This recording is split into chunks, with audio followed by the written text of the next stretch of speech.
On January 12th, 2023, the world was introduced to Velma, the all-new Scooby-Doo series focusing on the most popular character from their franchise, Velma Dingley. From the minute that this show was announced, people absolutely demolished it online for its preachy liberal themes, Zoomer pandering humor, and complete lack of Scoob. Though the last point might not be entirely correct, if we believe the recent leaks that have come out about this show, then they may have turned Scooby into a black woman. Yes, they really went there. But as most of you may know at this point, HBO Max's Velma has been sodomized by critics for changing the race of all of our favorite cartoons. They turned Velma into a Mexican, Daphne into the mom from Fresh Off the Bone, Shaggy into a black guy, and Fred into, well, he's still a white guy, but it's 2023, so he has to be the villain now.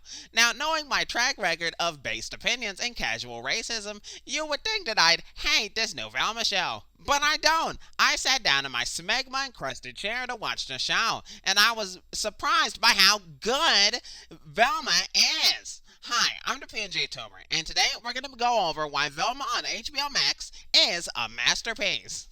So first up, let's talk about the writing. Velma has been criticized for having unfunny, pandering, mean-spirited, condescending, and overly meta dialogue, but I just can't stand it. I thought it was super funny when the first episode opened with a bunch of confirmed teenagers showering naked and talking about how overly sexual TV shows are, and I was falling out of my fucking chair when they referenced Riverdale for the 10th time in a row. Yes, girl! And don't get me started on the hate against white people.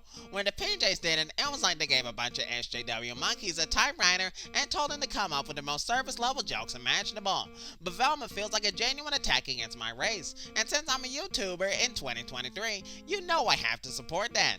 And on the topic of race, I have to commend the diversity in this show. There's only one main character that's white, and he's the villain. And get this, they turned Scooby-Doo into a black woman. Now that's a faithful adaptation if I ever saw one. This is true progress in society. Next, let's talk about the animation. This is the best animation that I've seen in any cartoon since Slippin' Jimmy.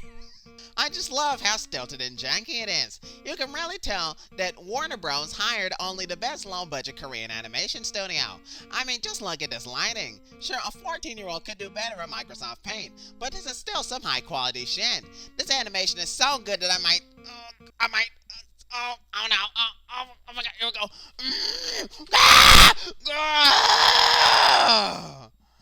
Oh lord.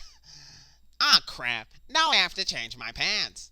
Anyway, with that said, Velma on HBO Max is already off to a great start, and I think it may go down as the greatest Scooby-Doo series of all time. Eat your heart out, Shaggy and Scooby-Doo. Where are you?